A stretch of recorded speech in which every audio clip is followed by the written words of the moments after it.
El nombre lo conoce casi todo el mundo. Drácula. Una palabra que evoca colmillos, capas negras, castillos de cartón piedra en película de Hollywood. Bram Stoker publicó su novela en 1897 y desde entonces el mito ha devorado la historia real con una eficacia que cualquier conquistador hubiera envidiado. Pero hay un dato que la industria del turismo rumana prefiere no colocar en el centro del folleto. El castillo que hoy se vende como el castillo de Drácula casi nunca tuvo contacto real con el hombre en quien se inspiró el personaje.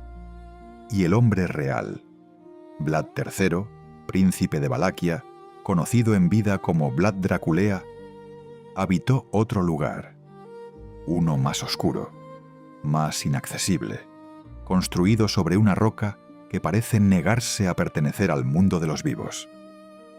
Esto no es la historia del mito, es la historia del lugar y de lo que ocurrió dentro de sus muros. El castillo de Bran, en los Cárpatos transilvanos, recibe más de 500.000 de visitantes al año. Tiene tiendas de souvenirs, rutas señalizadas, cafeterías con vistas. El castillo de Puenari, el que Vlad III realmente reconstruyó con trabajo forzado, el que usó como refugio durante los años más violentos de su reinado, el que sus enemigos intentaron tomar por asalto en la noche, está a 140 kilómetros al sur, semiabandonado sobre un precipicio, y requiere subir 1484 escalones para llegar a sus ruinas. Muy pocos hacen el trayecto. La historia real siempre es más incómoda que el mito. Lo que sigue reconstruye ambos lugares, pero sobre todo reconstruye al hombre y su época, los métodos que empleó, los enemigos que tuvo, y lo que sus propios aliados escribieron sobre él cuando creyeron que nadie más leía. La región que hoy llamamos Romania no existía como unidad política en el siglo XV. Existían 3 principados separados por geografía, por lealtades cambiantes y por la presión constante de 2 imperios que los usaban como piezas de ajedrez. El Imperio Otomano, al sur y al este, y el Reino de Hungría, al norte y al oeste.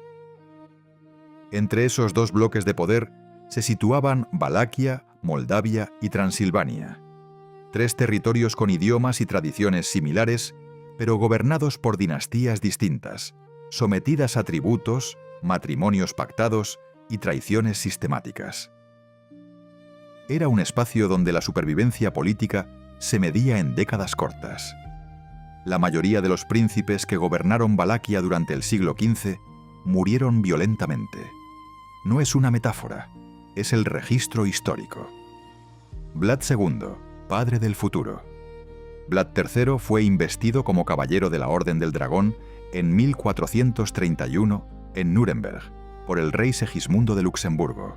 La Orden del Dragón era una fraternidad de caballeros cristianos, fundada en 1408 con un propósito declarado: defender la fe católica contra los enemigos del sur, principalmente el avance otomano.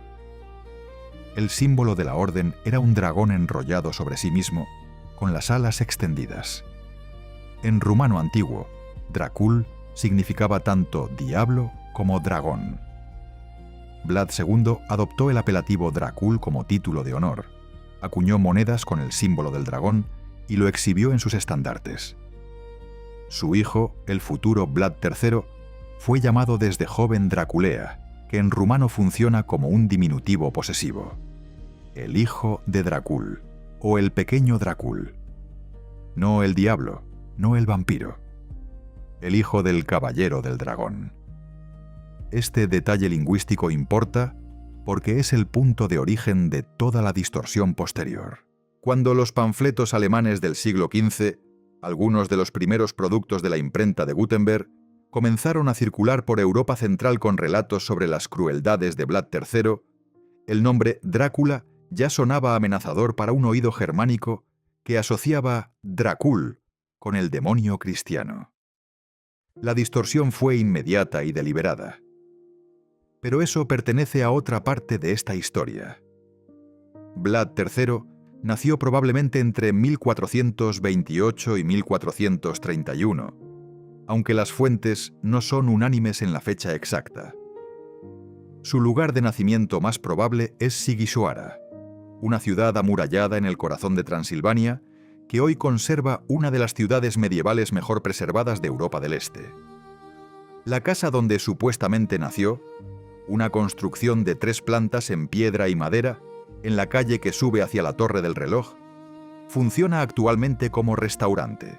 Los turistas comen goulash bajo el techo, donde presuntamente pasó sus primeros años el hombre que los textos alemanes describieron más tarde como un monstruo. La infancia de Vlad III estuvo marcada por el instrumento político más brutal de la diplomacia medieval: el rehén dinástico. En 1442, su padre Vlad II, buscando mantener relaciones tolerables con el sultán Murad II, mientras también conservaba el apoyo húngaro, entregó a sus 2 hijos menores como garantía de su buena conducta. Vlad III tenía entre 11 y 14 años. Su hermano menor, Radu, era aún más joven. Ambos fueron enviados a la corte otomana, donde permanecieron durante varios años bajo custodia directa del sultán. El periodo que los 2 hermanos pasaron en la corte otomana, probablemente en Edirne y posiblemente en Gallipoli, es fundamental para entender lo que Vlad III se convirtió. No eran prisioneros en el sentido estricto. Los rehenes dinásticos de rango recibían educación, participaban en la vida de la corte, aprendían el idioma y las costumbres del anfitrión. Pero su libertad dependía del comportamiento de su padre. Si Vlad II traicionaba al sultán, sus hijos morían. Era un vínculo explícito entre la conducta política de un adulto y la vida de sus propios hijos. Vlad III pasó esos años sabiendo exactamente cuál era su función. Lo que aprendió durante ese periodo resulta visible en su conducta posterior. Aprendió turco con fluidez. Aprendió las tácticas militares otomanas, su organización logística, sus puntos fuertes y sus debilidades. Y según varios historiadores especializados en el periodo, aprendió también los métodos de ejecución pública que el Imperio Otomano empleaba para consolidar la autoridad sobre territorios recién conquistados. El empalamiento era uno de ellos, no era exclusivamente otomano. Aparece en fuentes asirias, persas, romanas y en la práctica medieval europea. Pero el Imperio Otomano lo había sistematizado como herramienta de terror político, a una escala que pocos estados de la época igualaban. Matei Kazaku, historiador especializado en la historia medieval del espacio rumano y autor de estudios sobre Vlad III publicados en Francia y Romania, ha señalado que la experiencia de Vlad como rehén otomano no puede desconectarse de su posterior psicología política. Kazaku sostiene que el futuro príncipe desarrolló durante esos años una comprensión muy específica del terror como instrumento de gobierno. No el terror irracional, sino el terror sistemático, visible y calculado, diseñado para comunicar un mensaje político a audiencias simultáneas. La ejecución pública no era en ese contexto una expresión de sadismo personal, sino una forma de comunicación política que los estados medievales, tanto cristianos como musulmanes, practicaban con mayor o menor intensidad. La diferencia, en el caso de Vlad III, fue la escala.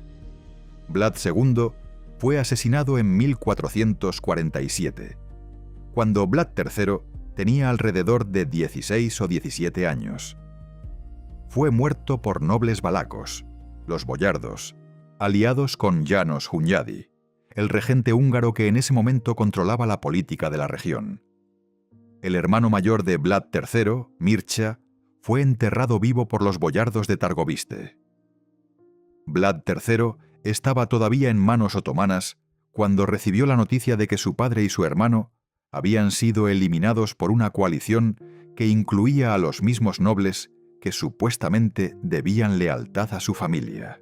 Este dato, el asesinato del padre y el hermano mayor a manos de la nobleza local, es la clave interpretativa que muchos relatos populares sobre Vlad III omiten deliberadamente, porque cambia el marco moral de todo lo que sigue.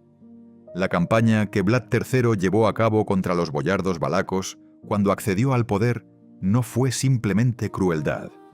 Fue una respuesta política calculada, con destinatarios específicos, a una traición documentada. Eso no la convierte en algo moralmente neutro, pero la convierte en algo históricamente comprensible.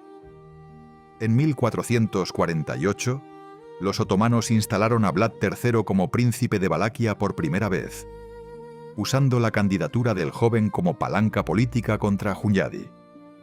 Ese primer reinado duró pocas semanas. Fue expulsado. En 1456, tras años de maniobra, alianzas y un acercamiento estratégico precisamente a Hunyadi, el hombre que había patrocinado el asesinato de su padre, Vlad III accedió al trono de Valaquia por segunda vez. Este segundo reinado, que duró hasta 1462, es el que la historia ha registrado con mayor detalle y el que construyó su reputación. Los Cárpatos meridionales, que en el siglo XV separaban Valaquia de Transilvania, son una cadena montañosa que corre de oeste a este con altitudes que superan los 2.500 metros en sus picos más elevados. El paso de Bran, conocido también como paso de Torsburg en las fuentes húngaras medievales, era uno de los corredores naturales que conectaban los dos territorios, y su control estratégico determinaba quién podía mover ejércitos, mercancías y mensajeros entre la llanura valaquisat y las ciudades transilvánicas. El castillo de Bran fue construido precisamente para controlar ese paso. La primera estructura defensiva en el emplazamiento data probablemente del siglo XIII, aunque las fuentes documentales más tempranas son del siglo XIV. En 1377, el rey Luis I de Hungría concedió a los ciudadanos de Brașov el derecho a construir una fortaleza en el lugar, a cambio de que asumieran el costo y el mantenimiento. Lo que se levantó a partir de ese año es la base estructural del castillo que existe hoy. Ocupa un peñasco de roca caliza que se eleva unos 30 metros sobre el terreno circundante. La planta es irregular, adaptada a la forma de la roca, con 4 torres principales conectadas por un cuerpo central que incluye un patio interior de dimensiones modestas, aproximadamente 20 metros de largo por 12 de ancho. Los muros exteriores tienen entre 2 y 3 metros de espesor en las secciones más robustas. La piedra es la misma caliza gris del afloramiento sobre el que está construido, lo que en determinadas condiciones de luz hace que el castillo parezca una extensión orgánica de la roca, como si hubiera crecido del suelo en lugar de ser construido sobre él. Durante el siglo XV, el castillo de Bran funcionó principalmente como puesto aduanero y punto de control militar. Los mercaderes transilvánicos, en particular los sajones de Brașov y Sibiu, pagaban aquí los derechos de paso. Vlad III tuvo relación con el castillo de Bran, pero no la que la industria turística sugiere. Los documentos históricos indican que Vlad III estuvo brevemente detenido en el castillo en algún momento alrededor de 1462, después de ser capturado tras su huida de Valaquia ante el avance otomano. No fue su residencia, no fue su bastión. Fue, si acaso, una de sus prisiones. El castillo que Vlad III consideraba su fortaleza real estaba en otro lugar. Poenari se alza sobre un promontorio de roca que domina el desfiladero del río Argeș, en los Cárpatos meridionales, a una altitud de aproximadamente 850 metros sobre el nivel del mar. El río corre 150 metros más abajo, encajonado entre paredes de roca que el agua ha trabajado durante milenios. El acceso desde el fondo del valle requería, en el siglo XV, escalar un sendero cortado en la roca sin más protección lateral que el vacío. Hoy, los 1484 escalones de hormigón que suben desde la carretera son un anacronismo cómodo que no existía en tiempos de Vlad III. Entonces, la inaccesibilidad del lugar era precisamente su valor. La fortaleza original en Poenari fue construida probablemente en el siglo XIII, como punto de vigilancia sobre el corredor del Argés. Para cuando Vlad III llegó al poder, en 1456, estaba en estado de ruina parcial. Lo que Vlad hizo a continuación es uno de los episodios más documentados de su reinado, y también uno de los más reveladores de su método. En la Pascua de 1457, o en una fecha cercana, según las fuentes, Vlad III convocó a los boyardos de Targoviste, la capital valaquisat de la época. Los boyardos llegaron a la celebración festiva. Muchos de ellos habían participado directamente, o habían sido cómplices, en el asesinato de su padre y su hermano 10 años antes. Vlad los arrestó en el acto. Los más viejos y menos capaces físicamente fueron empalados en el acto en las afueras de la ciudad. Los que tenían familias y podían trabajar fueron enviados a Poenari, a reconstruir la fortaleza con sus propias manos. Los relatos del periodo mencionan que marcharon durante horas desde Targoviste hasta el desfiladero del Argés, muchos de ellos en ropa de fiesta, y que trabajaron en las obras hasta que la ropa se deshizo sobre sus cuerpos. Los que morían durante la obra eran reemplazados por sus propios familiares. La reconstrucción duró meses. El castillo que emergió de ese trabajo forzado es el que hoy se puede visitar en ruinas. Esto es el verdadero castillo de Drácula, no el de Bran, el de Poenari. Las dimensiones de la fortaleza reconstruida son más modestas de lo que el mito sugiere. El perímetro amurallado ocupa aproximadamente 2.000 metros cuadrados sobre la cima del promontorio. Hay restos de 4 torres, 2 rectangulares y 2 circulares, estas últimas añadidas probablemente en el siglo XV durante la reconstrucción. El grosor de los muros varía entre 1 y 2 metros. El conjunto no era una gran ciudadela, sino una posición defensiva compacta, diseñada para ser sostenida por una guarnición pequeña durante el tiempo suficiente para que el príncipe pudiera escapar o recibir refuerzos. Era un refugio de último recurso, no una residencia permanente. Lo que Poenari ofrece que Bran no puede ofrecer es el vértigo físico de entender por qué un hombre elegiría ese lugar. Desde la cima del promontorio, en días claros, se puede ver el desfiladero en su totalidad. No hay flanco que no esté cubierto. No hay aproximación que no pueda ser detectada con tiempo. El acceso único y vertical lo convierte en un lugar donde un número pequeño de defensores puede detener a un ejército durante semanas. Vlad III eligió Poenari porque un hombre que ha sobrevivido siendo rehén, que ha visto morir a su padre y a su hermano, y que gobierna un territorio codiciado por 2 imperios, necesita un lugar donde nadie pueda llegar sin que él lo sepa. La paranoia, en ese contexto, era racionalidad. El segundo reinado de Vlad III, entre 1456 y 1462, es el período que los cronistas contemporáneos registraron con mayor detalle y que la historiografía posterior ha intentado descifrar con instrumentos muy distintos según la época y la procedencia del historiador. Las fuentes que sobreviven son de 3 tipos: los relatos alemanes, producidos principalmente en las ciudades sajonas de Transilvania, como Brasov y Sibiu; las crónicas rusas, generadas en la corte del gran príncipe Iván III de Moscú; y los documentos otomanos y valacos, más escasos pero en algunos casos más directos. Cada uno de estos corpus tiene sus propias distorsiones, sus propios intereses y sus propios silencios.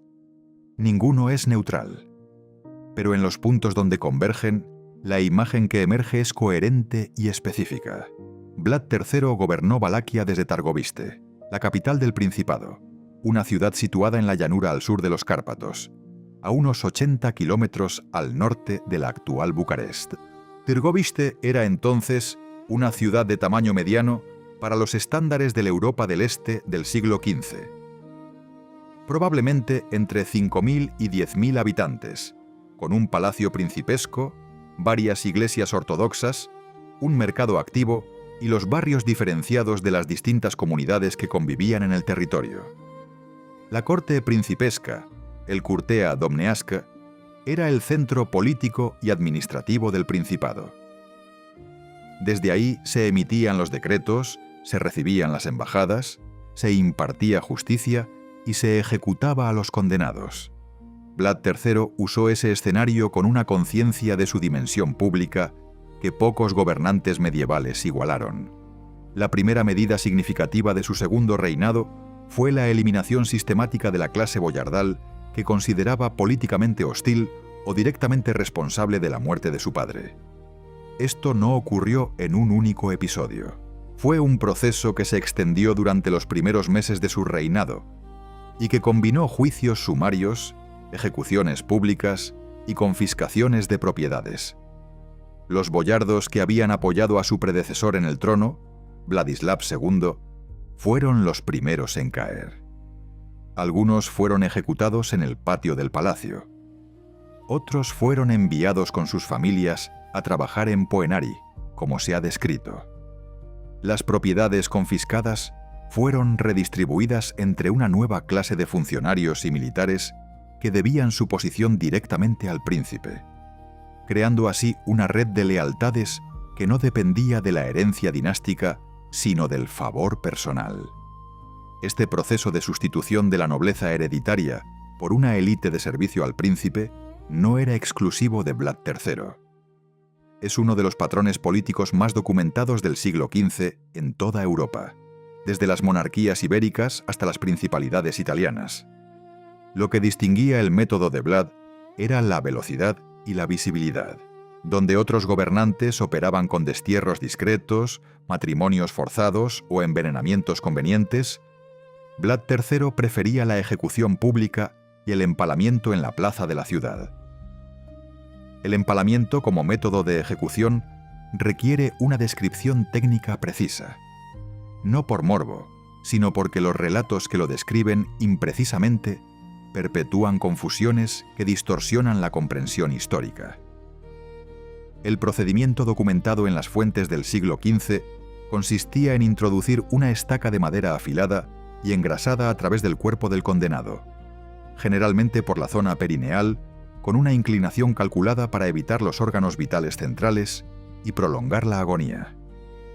La estaca era luego clavada en el suelo o en un soporte elevado, dejando al condenado expuesto en posición vertical. Según las fuentes más detalladas, una víctima empalada de esta manera podía sobrevivir entre horas y varios días antes de morir por la combinación de shock, pérdida de sangre, infección o deshidratación. La exhibición pública del cuerpo durante días o semanas después de la muerte era parte integral del proceso. Era el mensaje, no solo la ejecución. Matei Kazaku, cuya obra sobre Vlad III es una de las más documentadas del campo, señala que el número de víctimas del empalamiento durante el reinado de Vlad III ha sido sistemáticamente inflado por las fuentes hostiles y sistemáticamente minimizado por los historiadores rumanos del siglo XX que buscaban rehabilitar al príncipe como héroe nacional. Las fuentes alemanas hablan de decenas de miles de empalados.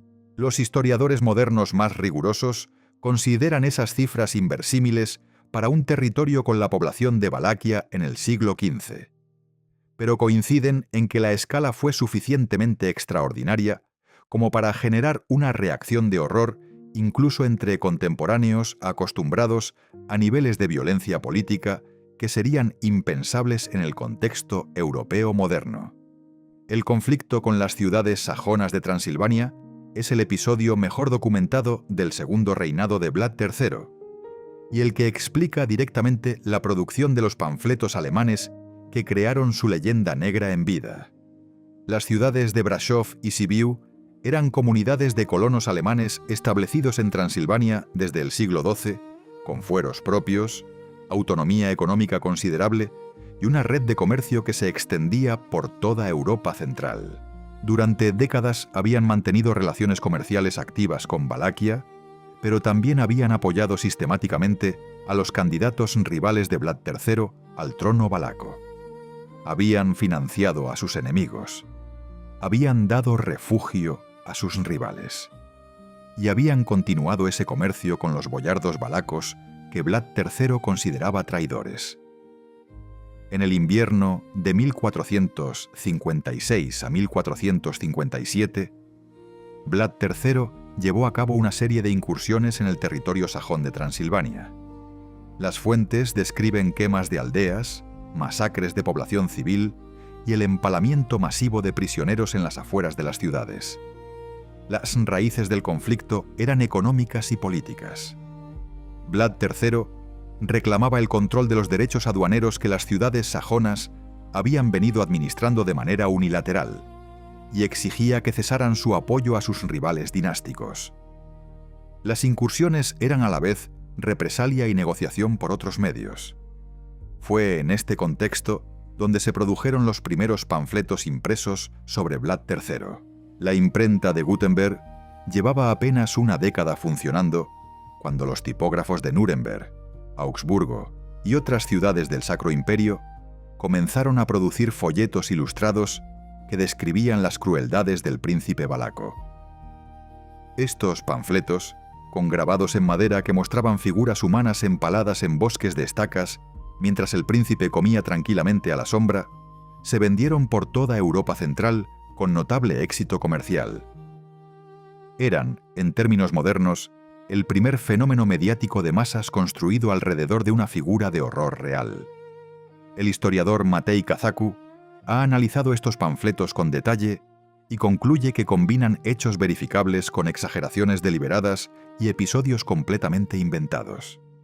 La imagen del príncipe comiendo mientras sus víctimas agonizaban en las estacas a su alrededor es probablemente una elaboración propagandística. El empalamiento masivo de prisioneros y civiles en las incursiones contra las ciudades sajonas está documentado por fuentes independientes y es históricamente creíble. La distinción importa porque colapsar ambas cosas en una única narrativa de horror impide comprender qué fue Vlad III realmente. No un psicópata medieval gratuito, sino un gobernante que usó el terror como instrumento político con una eficacia que sus propios enemigos documentaron con involuntaria admiración. El caso más citado en este sentido es el de los embajadores otomanos. El relato, que aparece en varias fuentes del periodo, describe cómo Vlad III recibió una embajada del sultán Mehmed II, y al negarse los embajadores a quitarse sus turbantes en señal de respeto al príncipe, según la costumbre otomana, el turbante no se retiraba ante ningún poder, Vlad ordenó que los turbantes fueran clavados en las cabezas de los embajadores con pequeños clavos. Dependiendo de la versión, los embajadores sobrevivieron o murieron durante el procedimiento. La anécdota puede ser apócrifa, pero su circulación en las fuentes contemporáneas indica que era coherente con la imagen que Vlad proyectaba incluso entre quienes lo conocían de primera mano. Lo que resulta más difícil de encajar con la narrativa del monstruo irracional es la siguiente observación, documentada tanto por las fuentes contemporáneas como por los análisis históricos posteriores. Durante el segundo reinado de Vlad III, Valaquia experimentó un nivel de orden público interno que sus vecinos no pudieron igualar durante décadas.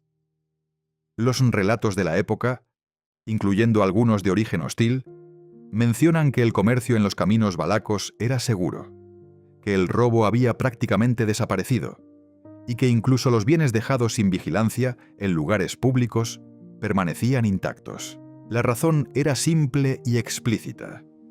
Vlad III había ejecutado a cuantos ladrones y bandidos había podido capturar, con una consistencia que eliminó el cálculo de beneficio del crimen ordinario.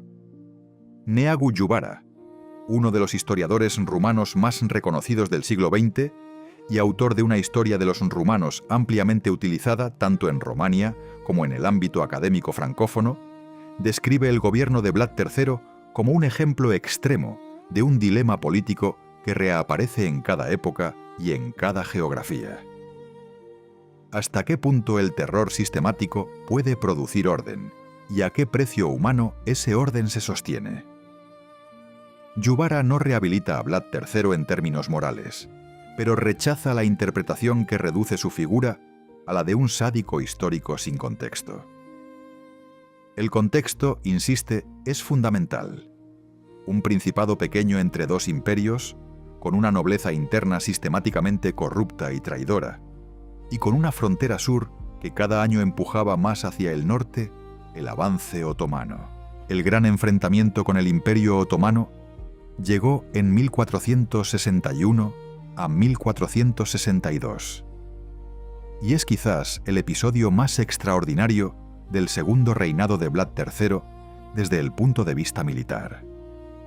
Mehmed II, el mismo sultán que había conquistado Constantinopla en 1453 y que en ese momento estaba en el cénit de su poder expansivo, decidió que Valaquia debía ser incorporada directamente al imperio como provincia, eliminando la ficción de la autonomía vasalla que hasta entonces había funcionado con tributos y concesiones diplomáticas. Envió un ejército que las fuentes estiman en 100.000 hombres, aunque las cifras de los cronistas medievales requieren siempre un descuento considerable. Vlad III tenía a su disposición, según los mismos relatos, entre 20.000 y 30.000 soldados, una cifra igualmente imprecisa, pero que en cualquier escenario realista representaba una minoría numérica muy significativa. Lo que Vlad III hizo frente a esa desproporción es lo que los manuales militares han llamado después guerra de desgaste y tierra quemada. En lugar de presentar batalla en campo abierto, donde la desventaja numérica era insalvable, ordenó evacuar a la población civil de los territorios en el camino del ejército otomano, contaminar los pozos, destruir los cultivos y bloquear los caminos. El ejército otomano avanzó hacia Targoviste encontrando un territorio vaciado de recursos. Y lo que encontró en la capital cuando llegó se convirtió en uno de los episodios más citados de la historia militar del siglo XV. A las afueras de Targoviste, Mehmed II y su ejército encontraron lo que las crónicas describen como el bosque de los empalados. Las estimaciones del número de víctimas varían entre 23.000 y 20.000, según la fuente, aunque algunos cronistas hablan de cifras mayores. Eran los cuerpos de prisioneros otomanos capturados en años anteriores, junto con traidores valacos y enemigos políticos, todos empalados en estacas distribuidas sobre un área de varios kilómetros cuadrados a la entrada de la ciudad. Las estacas seguían un orden jerárquico. Los empalados de mayor rango estaban en el centro, sobre estacas más altas, con los de menor condición dispuestos en círculos concéntricos a su alrededor. Era una instalación de terror planificada con una precisión que respondía a una lógica política clara. Mostrar al ejército otomano lo que esperaba a quienes intentaran tomar la ciudad, y mostrarle al mismo tiempo que el príncipe valaco no tenía miedo de ejecutar ese número de personas. El efecto fue el que Vlad III calculó. Según el cronista otomano Tursunbeg, que acompañaba al ejército, Mehmed II contempló la escena en silencio durante un tiempo, y luego dijo que no era posible conquistar el territorio de un hombre capaz de hacer tales cosas. Las fuentes otomanas son en general más sobrias y más informativas que las europeas occidentales sobre este periodo, precisamente porque describían a un enemigo sin el interés propagandístico que tenían los cronistas sajones. Mehmed II terminó retirándose sin tomar Targoviste. Vlad III no ganó la guerra, pero no la perdió de la única manera que habría importado: la ocupación directa del Principado. Lo que terminó con su segundo reinado no fue el ejército otomano, sino una combinación de traición interior y abandono externo. Su propio hermano, Radu, el que había permanecido en la corte otomana durante los años de rehén y que se había convertido al Islam y en favorito personal del sultán, fue utilizado por los otomanos como candidato alternativo al trono valaco, mientras Vlad III esperaba en el norte el apoyo del rey Matías Corvino de Hungría, un apoyo que había pagado con tributos, concesiones y alianzas formales. Radu avanzaba desde el sur con tropas otomanas y empezaba a ganarse a los boyardos valacos que aún quedaban y que preferían un príncipe manejable a uno que los empalaba. En el otoño de 1462, Vlad III huyó hacia el norte. La ruta que siguió cruzó los Cárpatos por el desfiladero del Argués, pasando cerca de Poenari. La leyenda local, recogida por cronistas posteriores y todavía repetida en las aldeas del desfiladero, dice que la esposa de Vlad III, o una de sus concubinas, según la versión, prefirió arrojarse desde las murallas del castillo de Poenari al río que corría 150 metros más abajo antes que caer prisionera de los otomanos. El tramo del Argués que corre al pie del promontorio de Poenari todavía se llama, en la toponimia local, el Río de la Princesa. No hay manera de verificar el episodio con las fuentes disponibles, pero su persistencia en la memoria oral de la región durante más de 500 años le otorga una densidad histórica que el simple descarte no resuelve. Vlad III cruzó los Cárpatos y llegó a Transilvania.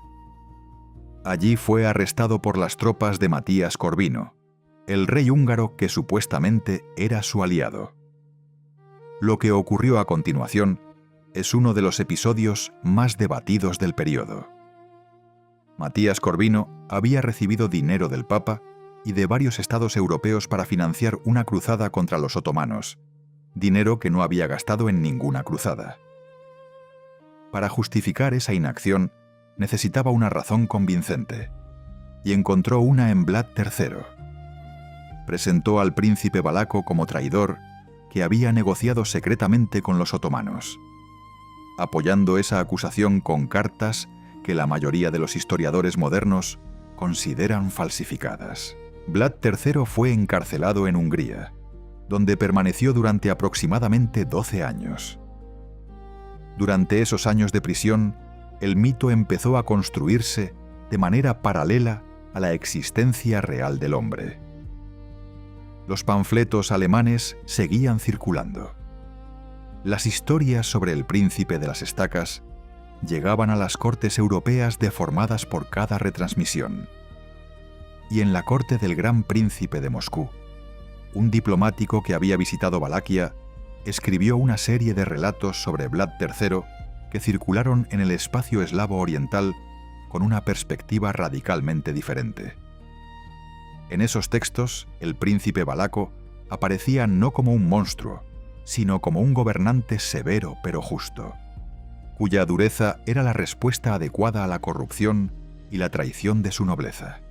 La misma figura, los mismos actos, interpretados desde marcos morales opuestos. Esto es lo que hace de Vlad III un caso histórico genuinamente complejo, y lo que explica por qué la historiografía rumana del siglo XX, especialmente durante el régimen de Nicolae Ceausescu, lo convirtió en héroe nacional. Ceausescu, que también gobernaba un estado pequeño entre dos grandes potencias y que también había construido su poder sobre la eliminación sistemática de la oposición interna, encontró en Vlad III un precedente histórico conveniente. Las películas rumanas sobre el príncipe producidas en los años 70 lo presentaban como un defensor de la soberanía nacional frente al imperialismo otomano. La historiografía oficial ignoraba sistemáticamente las ejecuciones de civiles valacos y sajonos, concentrándose en los episodios de resistencia militar. Lucian Boya, el historiador rumano contemporáneo que más sistemáticamente ha criticado las mitologías nacionales de su país, ha señalado que la rehabilitación de Vlad III bajo Ceausescu es un ejemplo perfecto de lo que él llama el uso político del pasado. La selección de episodios históricos no para comprender el pasado, sino para legitimizar el presente. En su obra sobre la historia y el mito en la conciencia rumana, Boya argumenta que tanto la demonización occidental de Vlad III como su heroificación rumana son productos de intereses políticos que tienen poco que ver con la comprensión histórica y mucho que ver con la necesidad de narrativas simples que justifiquen posiciones presentes. El tercer reinado de Vlad III fue tan breve como violento. En 1476, liberado por los húngaros y apoyado por una coalición de fuerzas moldavas, transilvanas y valacos desafectos con el gobierno de turno, recuperó el trono de Valaquia por tercera vez. Duró entre 1 y 3 meses, según la fuente que se consulte. En el invierno de 1476 a 1477, fue muerto en circunstancias que las fuentes no describen con unanimidad. Algunas dicen que murió en combate contra una fuerza otomana. Otras sugieren que fue asesinado por sus propios hombres o por agentes de los boyardos. Su cabeza fue enviada a Estambul como prueba de su muerte y exhibida en una estaca en el puerto, en una ironía histórica que el tiempo ha preservado con precisión implacable.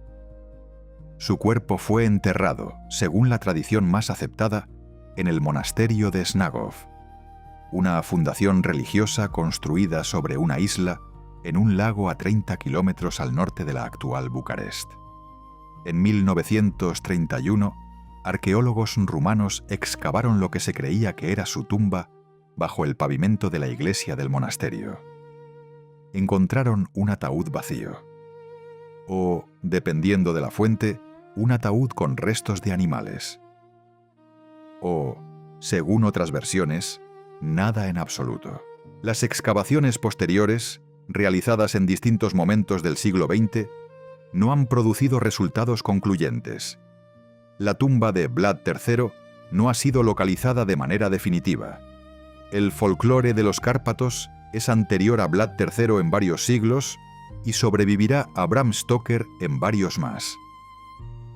Las montañas que separan Transilvania de Valaquia y Moldavia han generado una de las tradiciones orales más densas de Europa del Este, en parte porque la geografía lo favorece. Valles aislados donde las comunidades permanecieron durante generaciones sin contacto regular con los centros urbanos, aldeas en las que el conocimiento se transmitía exclusivamente por vía oral, y un paisaje físico que en determinadas condiciones climáticas produce fenómenos ópticos y acústicos que cualquier cultura sin explicación científica sistemática interpretaría en términos sobrenaturales. La criatura que en el imaginario occidental moderno llamamos vampiro tiene raíces en el folclore eslavo, rumano y balcánico que son anteriores en siglos a cualquier novela gótica. El término rumano es strigoi y designa una categoría de entidad que el folclore local distingue cuidadosamente de otras criaturas similares. Un strigoi vivo es una persona que nació con ciertos signos. El capul al nacer, es decir, el nacimiento con una membrana sobre la cabeza, o dientes ya formados, o en determinada posición, y que durante su vida tiene poderes sobrenaturales y una tendencia a drenar la energía vital de quienes la rodean. Un strigoi muerto es el alma de una persona fallecida que regresa de la tumba, generalmente por razones específicas. Una muerte violenta sin los ritos funerarios adecuados, un pecado no confesado, una maldición activa, o simplemente porque alguien en vida lo deseó con suficiente intensidad. El strigoi muerto, a diferencia del vampiro de la tradición literaria occidental, no necesariamente bebe sangre. Puede manifestarse como una presencia que agota a los enfermos, que provoca pesadillas recurrentes, que mata al ganado, que genera conflictos entre vecinos. Los métodos para neutralizarlo son igualmente específicos y varían entre regiones. Abrir la tumba y comprobar si el cuerpo se ha preservado anormalmente, clavar una estaca de madera en el corazón, decapitar el cuerpo y enterrar la cabeza separada, quemar los restos completamente. Las comunidades rurales rumanas practicaron estos rituales de manera documentada hasta el siglo XX, y hay registros etnográficos recientes, de las últimas 2 décadas, de casos en aldeas apartadas de Valaquia y Moldavia, donde familias han abierto tumbas de parientes fallecidos para realizar procedimientos anti-strigoi después de que varios miembros de la familia enfermaran o murieran en sucesión rápida. El etnólogo y estudioso de las tradiciones ocultistas rumanas Andrei Oisteanu ha dedicado varios trabajos al análisis del imaginario sobrenatural en la cultura popular rumana, distinguiendo con rigor entre la tradición autóctona del Strigoi y la figura del vampiro literario que Occidente proyectó sobre Romania a partir de finales del siglo XIX. Oisteanu señala que la asociación entre Vlad III y el vampirismo es una construcción completamente exterior a la tradición rumana.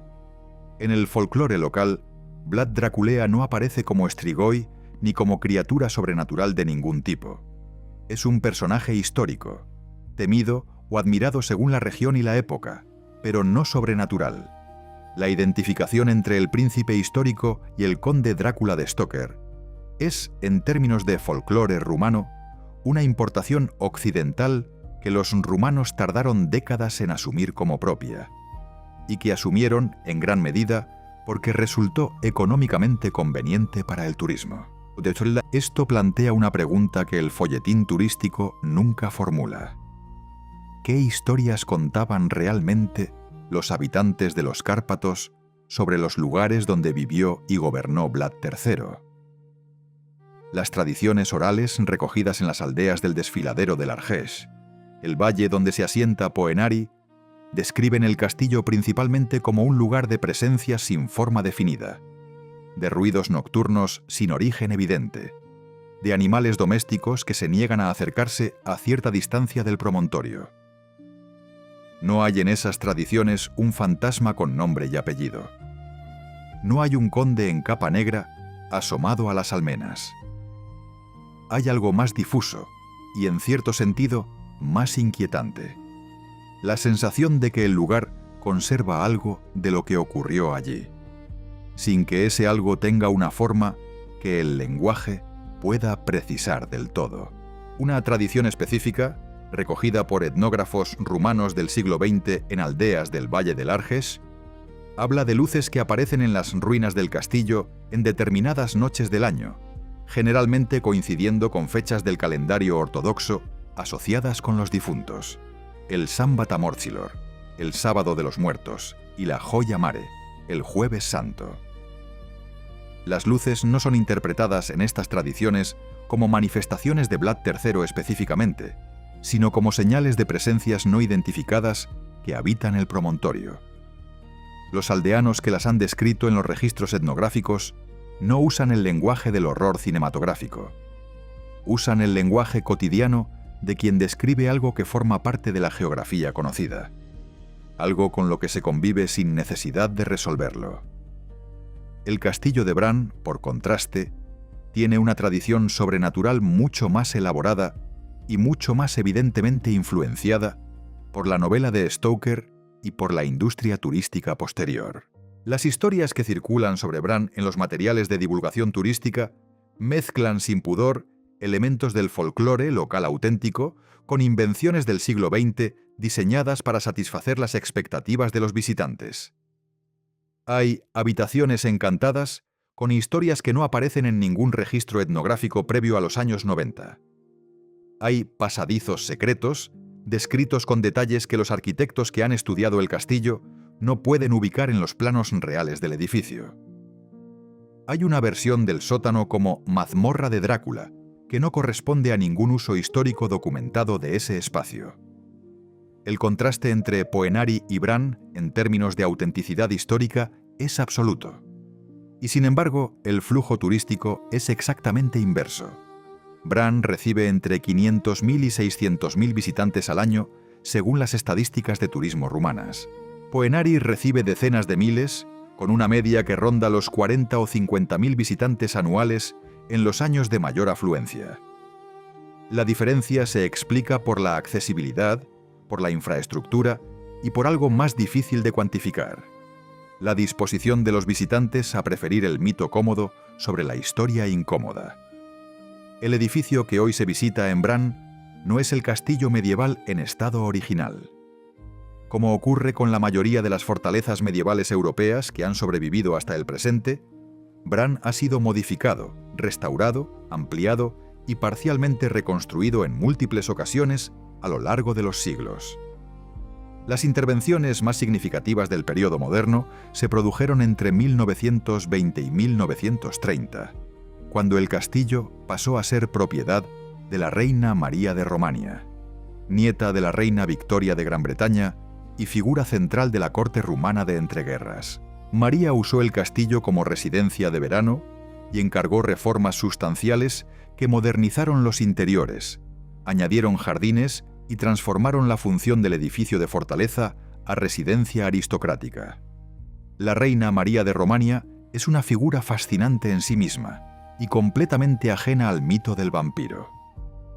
Nacida en 1875 en Kent, Gran Bretaña, hija del duque de Edimburgo y de la gran duquesa María Alexandrovna de Rusia, fue enviada a Romania en 1893 para casarse con el príncipe heredero Fernando, futuro Fernando I.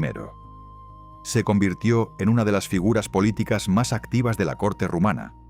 Jugó un papel significativo en las negociaciones de la Conferencia de París de 1919, que determinaron las fronteras de la Romania ampliada tras la Primera Guerra Mundial. Y escribió memorias extensas que son documentos históricos de primera mano sobre la vida política y social de su época. Su relación con el castillo de Bran era puramente residencial y sentimental. Le gustaba el lugar por su belleza paisajística y su aislamiento relativo. No tenía ningún interés en Vlad III ni en el vampirismo, y ningún documento de su archivo personal sugiere que ella misma estableciera esa conexión. La asociación entre Bran y Drácula se consolidó en las décadas posteriores a la publicación de la novela de Stoker, especialmente después de que el turismo internacional comenzara a buscar localizaciones físicas para el relato literario. Bran era el castillo rumano más fotogénico, el más accesible y el que más se parecía visualmente a la descripción del castillo del conde Drácula en la novela. Que Stoker nunca visitara Romania, que hubiera construido la geografía del relato a partir de libros de viajes y guías que consultó en la biblioteca del Museo Británico, y que la descripción del castillo en la novela no corresponda con especificidad arquitectónica a ningún lugar real existente. Son detalles que la industria turística rumana ha preferido no colocar en el centro de su comunicación. La novela de Stoker se publicó en 1897 y es, en términos literarios, un artefacto del orientalismo victoriano. El conde Drácula es un aristócrata del este de Europa, antiguo, poderoso, de costumbres incomprensibles para el visitante occidental, que amenaza con contaminar la sociedad británica moderna. El protagonista Jonathan Harker viaja desde Londres hacia los Cárpatos con la misma mezcla de fascinación y horror con que los viajeros victorianos describían cualquier territorio al este del Rin, como un lugar hermoso, salvaje e irremediablemente primitivo. El vampiro de Stoker no tiene casi nada que ver con el Strigoi del folclore rumano. Es una criatura literaria construida con materiales del folclore europeo general: vampiros de los Balcanes, hombres lobo germánicos, el Nosferatu eslavo, mezclados con la ansiedad victoriana sobre la sexualidad reprimida, la degeneración racial y la amenaza de lo extranjero. Que Stoker usara el nombre Drácula y situara la acción en los Cárpatos fue una elección de ambientación, no de investigación histórica. En las notas de trabajo que se conservan del proceso de escritura de la novela, Stoker menciona haber leído una obra del historiador y diplomático escocés William Wilkinson titulada An Account of the Principalities of Wallachia and Moldavia, publicada en 1820, donde Wilkinson menciona brevemente a Drácula como nombre de varios príncipes valacos. Es probable que Stoker encontrara en esa nota la palabra que buscaba, con la resonancia fonética adecuada para su personaje. El príncipe histórico detrás del nombre es, en las notas de Stoker, una referencia lateral. El vampiro que construyó era una creación literaria autónoma. Lo que nadie puede negar es la eficacia cultural del resultado. 129 años después de su publicación, la novela de Stoker sigue siendo el texto fundacional de toda una industria. Las adaptaciones cinematográficas, comenzando con el Nosferatu de Murnau en 1922. Una adaptación no autorizada que cambió los nombres para evitar los derechos de la viuda de Stoker y que sin embargo es reconocible hasta en el último fotograma, y continuando hasta las producciones más recientes, han sedimentado capas de interpretación sobre el texto original que lo han vuelto irreconocible en algunos aspectos y más poderoso en otros. El vampiro del cine ha absorbido elementos de cada época que lo ha reinterpretado. La alegoría del fascismo en los años 30 y 40, la metáfora del colonialismo en los 50, la lectura sexual en los 60 y 70, la reflexión sobre la inmortalidad y el deseo en los 80 y 90. Ninguna de esas capas tiene relación con Vlad III. Y sin embargo, Vlad III existe hoy en la memoria cultural global únicamente porque esas capas existen. Es una ironía que el propio príncipe habría encontrado inaceptable. Ser recordado no por lo que hizo, sino por lo que un escritor irlandés imaginó 4 siglos después. Las ruinas de Poenari cuentan una historia diferente y más específica.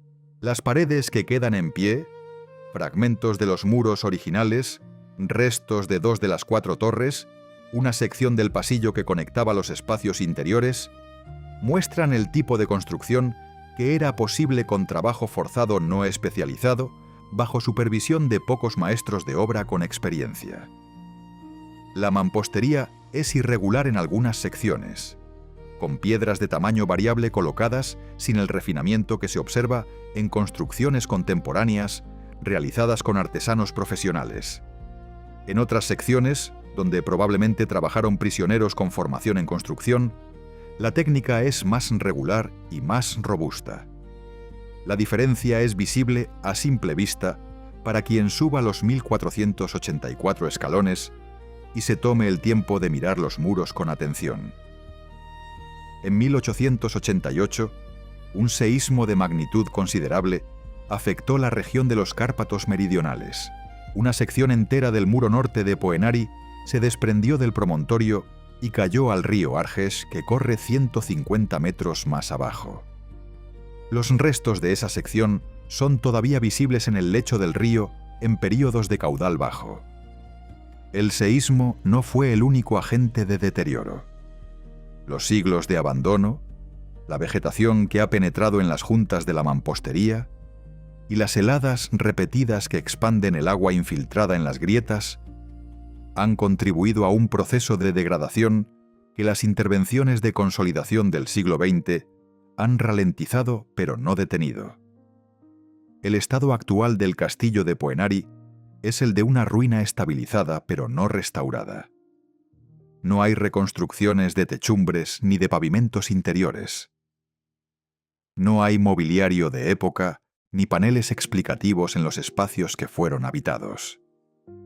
Lo que existe es la estructura desnuda, el perímetro de piedra sobre la roca, con el vacío del cielo donde estuvieron los techos y el vacío del precipicio donde estuvo la vida.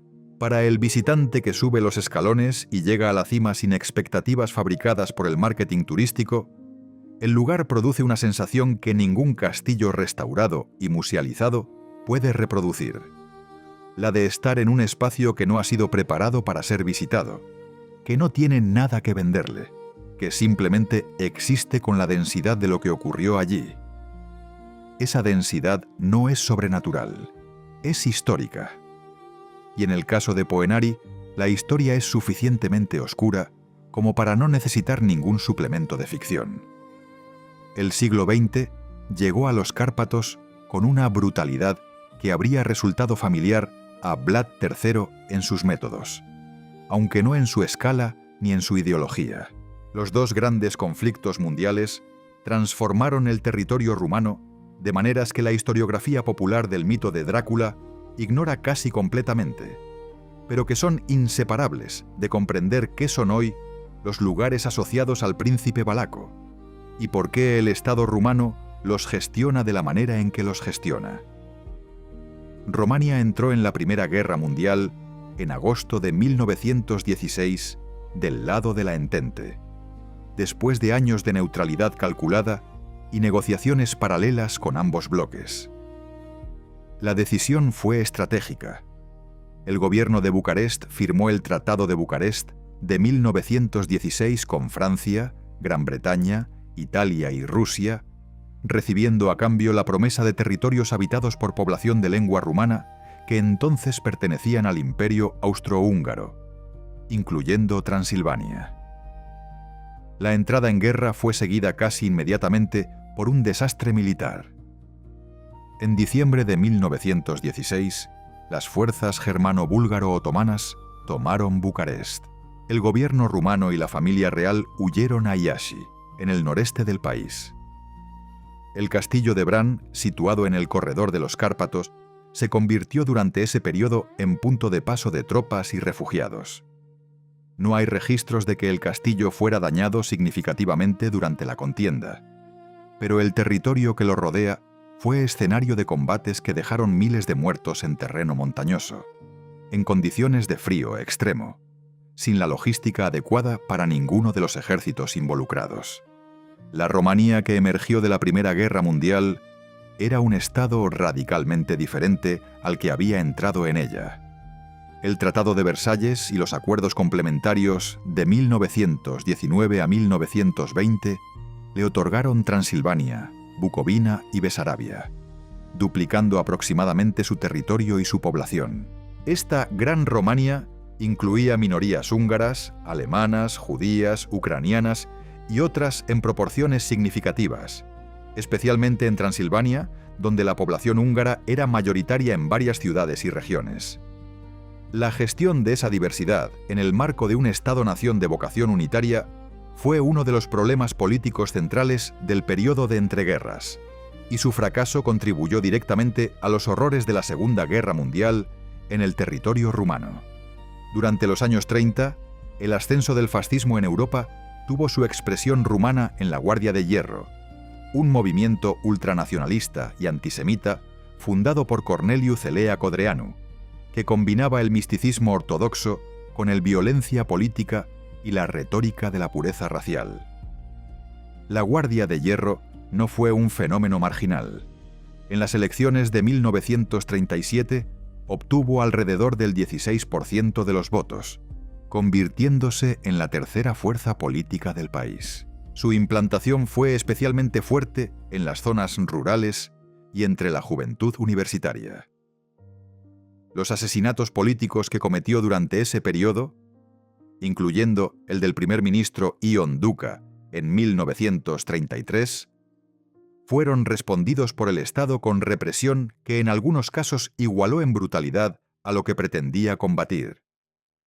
El rey Carol II, que gobernó Romania desde 1930 hasta 1940, estableció en 1938 una dictadura real que suspendió la Constitución y prohibió los partidos políticos, incluyendo la Guardia de Hierro. Codreanu fue arrestado y murió en noviembre de 1938, en circunstancias que el gobierno describió como un intento de fuga, pero que todas las evidencias disponibles identifican como una ejecución extrajudicial ordenada desde las más altas esferas del Estado. 13 miembros de la Guardia de Hierro fueron estrangulados en sus celdas la misma noche. Sus cuerpos fueron enterrados en cal viva para dificultar su identificación posterior. Esta cadena de violencia política, la Guardia asesinando opositores, el Estado asesinando a la Guardia respondiendo con más asesinatos, culminó en septiembre de 1940, cuando el rey Carol II abdicó bajo presión de un movimiento político que combinaba a los legionarios supervivientes de la Guardia con el general Ion Antonescu. El nuevo régimen, el llamado Estado Nacional Legionario, duró apenas 4 meses antes de que Antonescu lo liquidara en enero de 1941, en una crisis interna que se saldó con cientos de muertos en las calles de Bucarest y en el interior del campo de concentración de Jilava, donde los legionarios masacraron a varios de los prisioneros políticos que allí se encontraban. Todo esto ocurría mientras los castillos del mito turístico permanecían en sus promontorios y sus valles, ajenos administrativamente a la violencia que transformaba el país a sus pies. La participación de Rumania en la Segunda Guerra Mundial, al lado de la Alemania nazi, es uno de los capítulos más dolorosos y menos discutidos de la historia rumana contemporánea. Antonescu firmó el pacto tripartito en noviembre de 1940 y en junio de 1941 llevó al ejército rumano a la guerra junto a la Wehrmacht en la invasión de la Unión Soviética. Las tropas rumanas participaron en la campaña del Este con un contingente que en algunos momentos superó los 300.000 hombres, convirtiéndose en el segundo ejército del Eje en número de efectivos después del alemán. Pero la participación militar en la Guerra del Este no es el único capítulo que la historia de Romania en ese periodo debe afrontar. El pogrom de Iași de junio de 1941, en el que murieron entre 10.000 y 15.000 judíos rumanos en el transcurso de días, fue uno de los episodios de violencia antisemita más letales del comienzo de la guerra. Organizado con participación directa de las autoridades rumanas, tanto civiles como militares.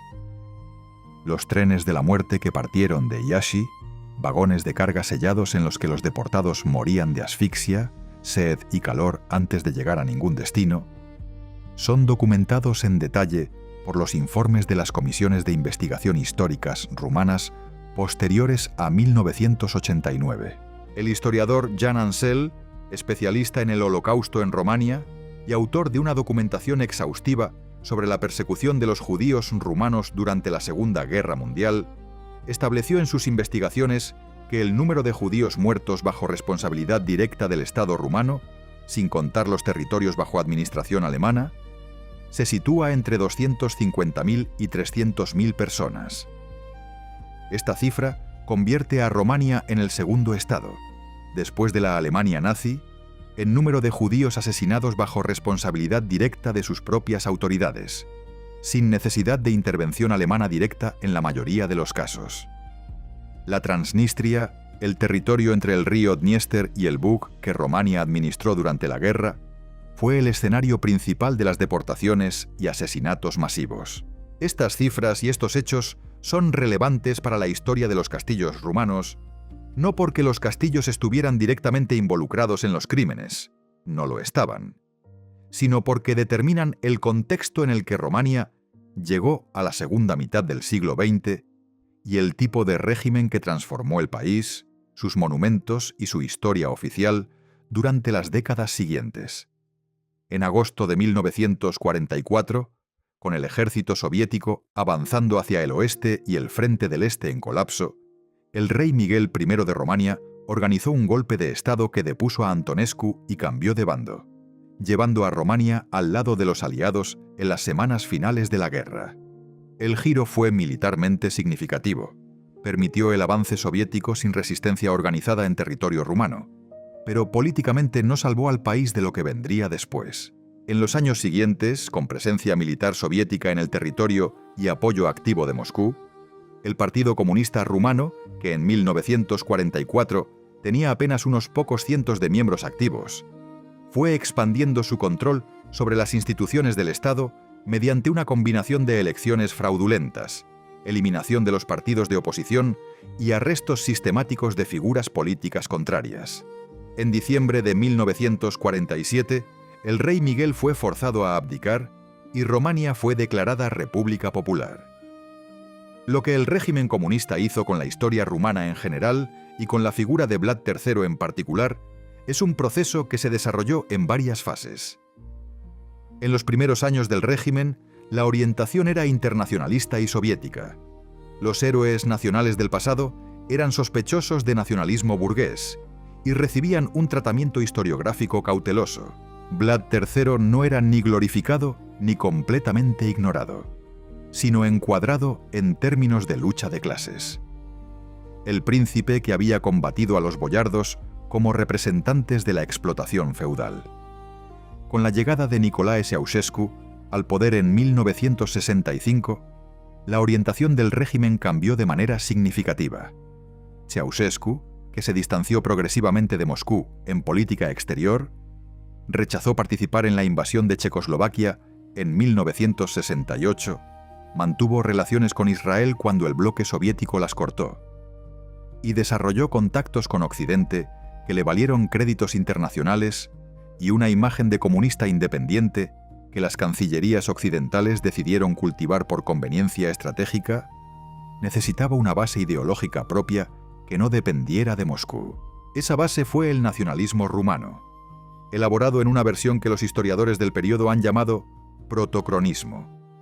La tesis de que Romania y los rumanos habían sido pioneros en múltiples campos de la historia y la cultura, anteriores e independientes de las influencias externas.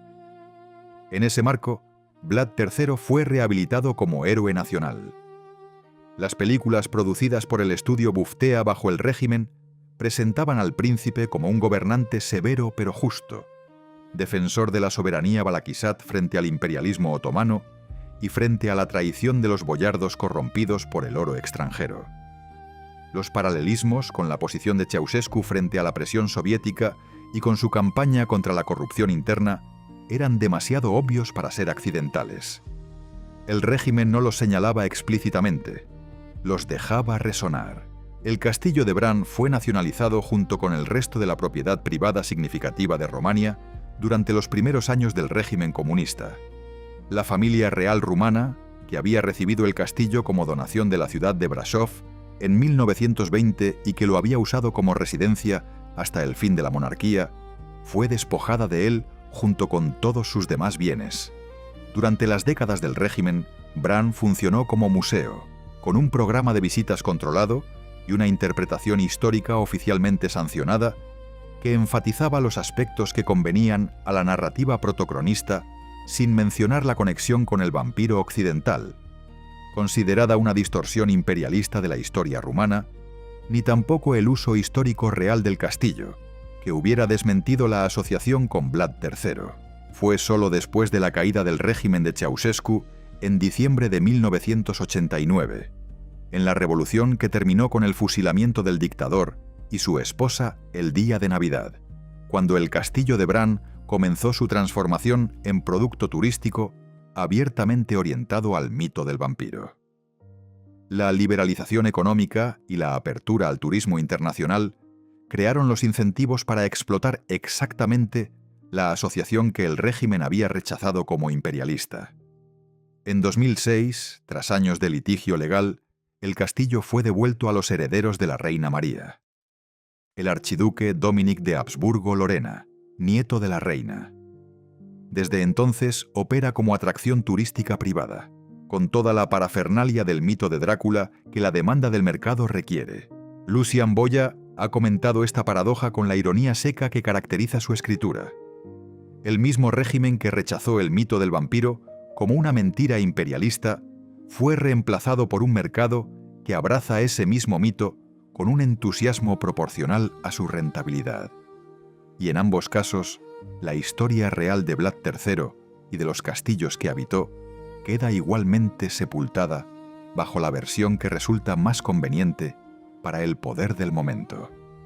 La experiencia del visitante que llega a Bran en 2026 comienza antes de entrar al castillo. El aparcamiento es amplio y está bien señalizado. El camino desde el aparcamiento hasta la entrada está flanqueado por puestos de souvenirs que venden colmillos de plástico, capas negras en varios tamaños, camisetas con el rostro de Vlad III estilizado en blanco y negro, muñecos de peluche con capa y ojos rojos, y una variedad de productos de alimentación etiquetados como sangre del conde, que contienen habitualmente vino tinto o zumo de arándanos. El precio de entrada varía según la temporada y el tipo de visita. La web oficial del castillo ofrece visitas nocturnas especiales durante Halloween con actores caracterizados y efectos de sonido. Dentro del castillo, las salas están decoradas con mobiliario de época reconstruido o auténtico procedente de donaciones y adquisiciones posteriores a la devolución del edificio. Hay una sala dedicada a la Reina María con fotografías y objetos personales. Hay paneles explicativos sobre la historia del castillo que mencionan a Vlad III con una cautela que contrasta con la mercancía del exterior. Los textos del museo reconocen que la conexión entre el castillo y el príncipe es limitada y no claramente documentada, pero la formulación es lo suficientemente ambigua como para no desmentir directamente la expectativa del visitante que llegó buscando al conde Drácula. El pasaje subterráneo que conecta el patio interior con el jardín inferior es presentado en algunos materiales promocionales como un túnel secreto. Tiene aproximadamente 40 metros de longitud y fue construido casi con certeza durante las reformas del siglo XX, no en el periodo medieval. Los arqueólogos que han estudiado la estructura del castillo no han encontrado evidencias de que existiera un pasaje subterráneo en el castillo medieval original. Pero la oscuridad del túnel, la humedad de las paredes y la iluminación tenue que lo recorre producen el efecto atmosférico que el visitante busca, y en ese sentido funciona perfectamente como experiencia turística, aunque no funcione en absoluto como documento histórico. A 140 kilómetros al sur, en el desfiladero de l'Arguiche, Poenari ofrece algo que ninguna experiencia turística diseñada puede fabricar. El acceso por los escalones tarda entre 40 minutos y 1 hora según la condición física del visitante. No hay tiendas en el camino. No hay actores caracterizados. Hay vegetación densa a ambos lados de la escalera, el ruido del río 150 metros más abajo y el silencio progresivo a medida que se aleja uno de la carretera. En los últimos tramos, antes de llegar a la puerta de acceso a las ruinas, la escalera se vuelve más empinada y los peldaños más irregulares. El esfuerzo físico es real, y cuando se llega a la cima y se ven los muros de piedra sobre el vacío del precipicio, la comprensión de por qué ese lugar fue elegido para resistir es inmediata y visceral. No requiere paneles explicativos, no requiere actores, no requiere colmillos de plástico. Requiere haber subido los escalones y estar de pie ante algo que fue construido por gente que murió allí, en ese lugar específico, por órdenes de un hombre que entendió la utilidad del miedo con una claridad que ningún guión de Hollywood ha conseguido comunicar. El turismo del horror tiene una economía propia y una lógica que no siempre coincide con la del conocimiento histórico. Romania recibió en 2023 aproximadamente 3 millones de turistas extranjeros, según las estadísticas del Instituto Nacional de Estadística rumano, y una proporción significativa de los que visitan la región de Transilvania incluyen Bran en su itinerario específicamente por la conexión con el mito de Drácula. La región de Brașov, donde se sitúa el castillo, es la segunda zona turística más visitada del país después de Bucarest. Los ingresos generados por el turismo en esa región superan los cientos de millones de euros anuales. En ese contexto económico, la corrección histórica sobre la relación real entre Vlad III y el castillo de Bran es una información que ningún operador turístico tiene incentivo estructural para colocar en el centro de su comunicación. La contradicción es explícita y nadie la oculta del todo. Los propios materiales del Museo del Castillo de Bran reconocen, en letra pequeña y en formulaciones cuidadosamente ambiguas, que la presencia de Vlad III en el castillo no está documentada de manera inequívoca. La frase que aparece en varios paneles informativos del interior del castillo, en su versión inglesa habla de que Vlad III may have visitado o estado detenido brevemente en el castillo, sin afirmar una residencia prolongada ni una conexión directa con la novela de Stoker. En rumano, la formulación es ligeramente más cautelosa todavía. Pero en el exterior, en los puestos de souvenirs, en la web oficial, en los materiales promocionales distribuidos en las agencias de viaje de media Europa, esa cautela desaparece completamente. Esta brecha entre lo que el museo sabe y lo que el mercado vende es la estructura básica de la mayoría de los sitios de turismo oscuro en el mundo. Y Romania no es una excepción, sino uno de sus ejemplos más transparentes. Lo que sí la distingue es la densidad histórica real que existe debajo del mito. Una densidad que no necesita exageración ni invención, porque los hechos documentados son suficientemente extraordinarios. Vlad III gobernó Valaquia durante un periodo total que no supera los 8 años si se suman sus 3 reinados. En ese tiempo construyó o reconstruyó varias fortalezas, libró guerras en múltiples frentes, ejecutó a un número de personas que las fuentes no permiten calcular con precisión, pero que en cualquier estimación conservadora supera varios miles. Resistió una invasión del ejército más poderoso de su época con recursos militares mínimos. Fue encarcelado durante 12 años por su propio aliado. Recuperó el trono por tercera vez y murió violentamente a los 45 años aproximadamente, sin tumba localizada, sin heredero que consolidara su obra, sin haber conseguido ninguno de los objetivos estratégicos a largo plazo que persiguió durante toda su vida adulta. Lo que dejó fue el miedo. En los territorios que gobernó, en los archivos de sus enemigos, en los panfletos que circularon por Europa Central durante décadas después de su muerte. Y ese miedo fue tan eficaz como herramienta de comunicación que sobrevivió 4 siglos y llegó a las notas de trabajo de un escritor irlandés en la biblioteca del Museo Británico, donde se convirtió en la materia prima de una novela que transformó el miedo en entretenimiento y el entretenimiento en una industria que hoy genera más dinero del que Valaquia producía en un siglo. Hay algo que los recorridos turísticos de Bran no mencionan y que los escalones de Poenari no pueden explicar por sí solos. La cuestión de qué ocurre con la memoria de la violencia cuando el tiempo la convierte en espectáculo. No es una pregunta exclusiva de Romania ni del siglo XV. Es la pregunta que cualquier lugar asociado a atrocidades históricas enfrenta cuando el dolor de los contemporáneos se extingue y queda solo el edificio, la roca, los muros. El Coliseo de Roma recibe millones de visitantes al año. Auschwitz-Birkenau también. Ambos son sitios donde murieron seres humanos en número y en condiciones que el visitante moderno no puede experimentar en ningún sentido directo. La diferencia entre ellos en términos de gestión de la memoria es significativa.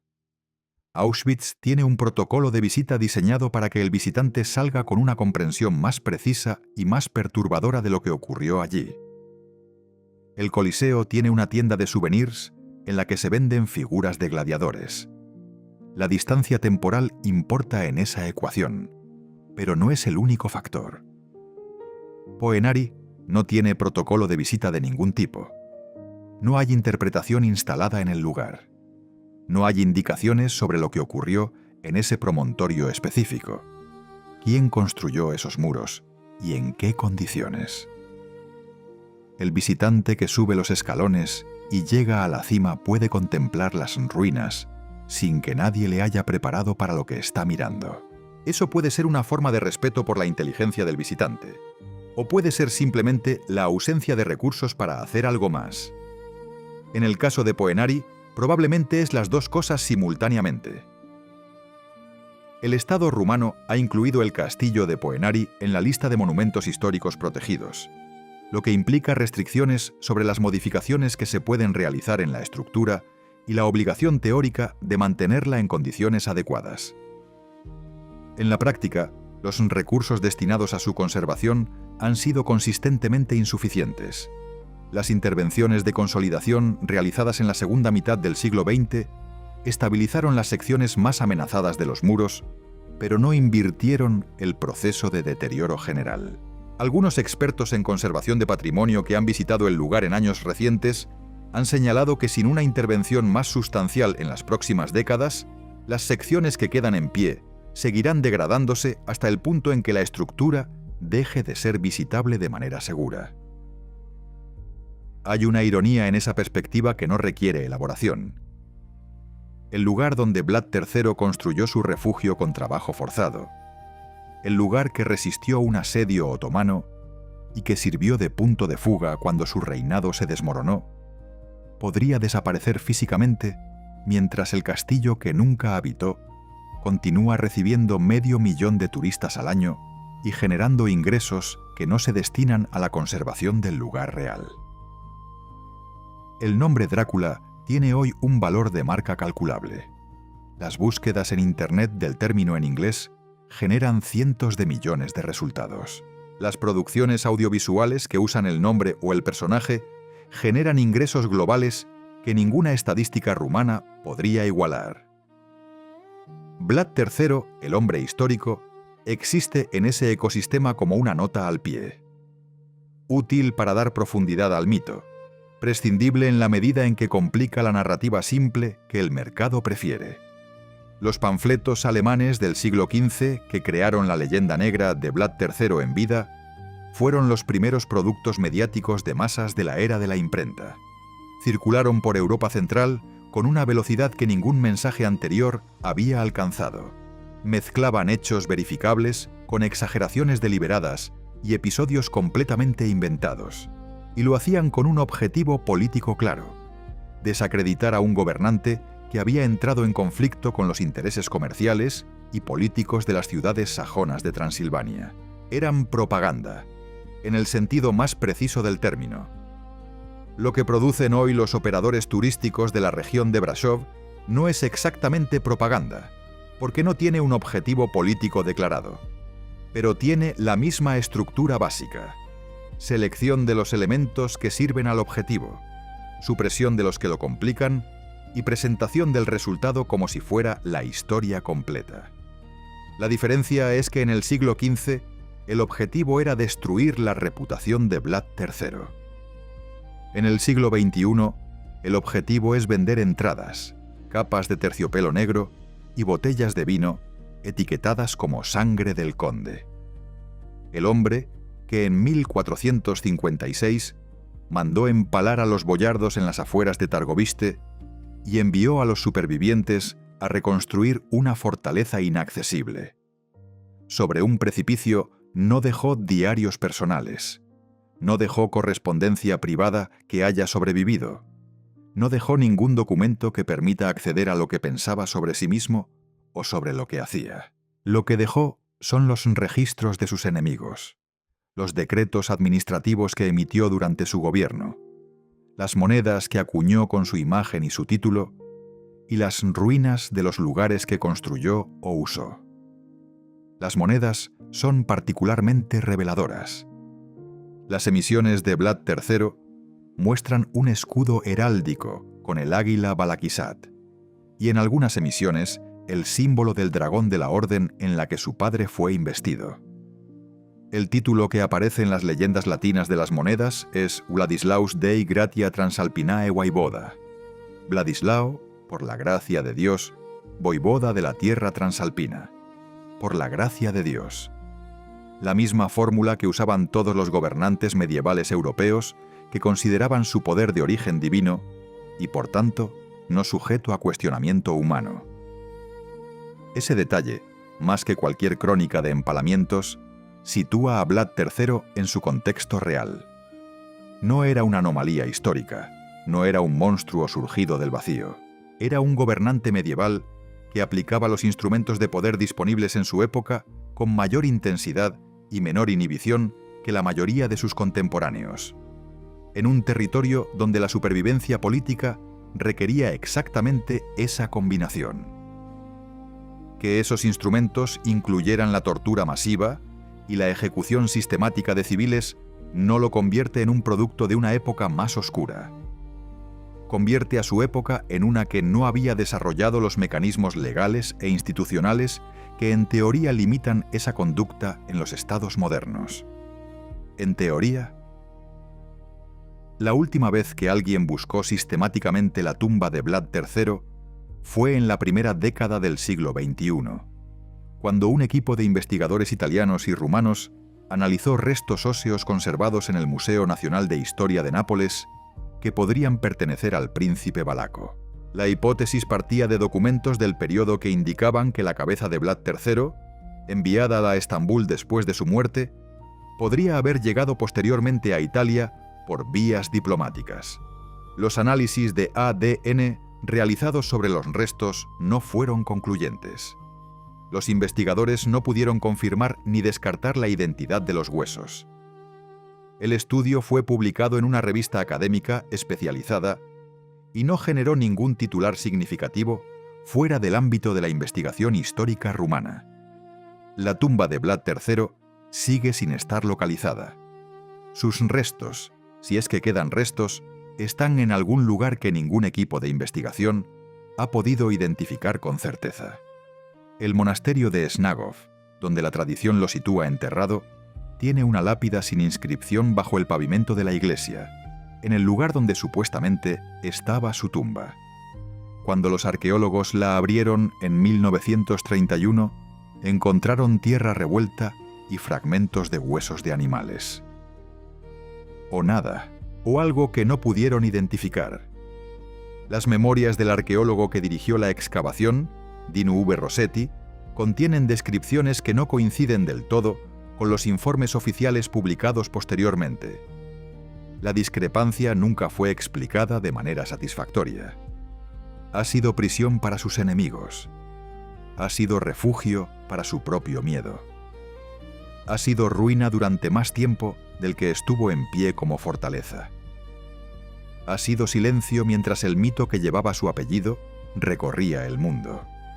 En el desfiladero del Argesh, cuando el caudal del río baja en verano y las aguas son suficientemente transparentes, se pueden ver en el fondo los bloques de piedra que cayeron del muro norte de Poenari durante el seísmo de 1888. Son bloques grandes, algunos de más de medio metro cúbico, cubiertos de algas y de la capa verde que el agua deposita sobre la piedra con el tiempo. Llevan allí 138 años. Antes estuvieron durante 400 años formando parte de la muralla que Vlad III mandó construir con manos que no eran las suyas. El río sigue pasando por encima de ellos.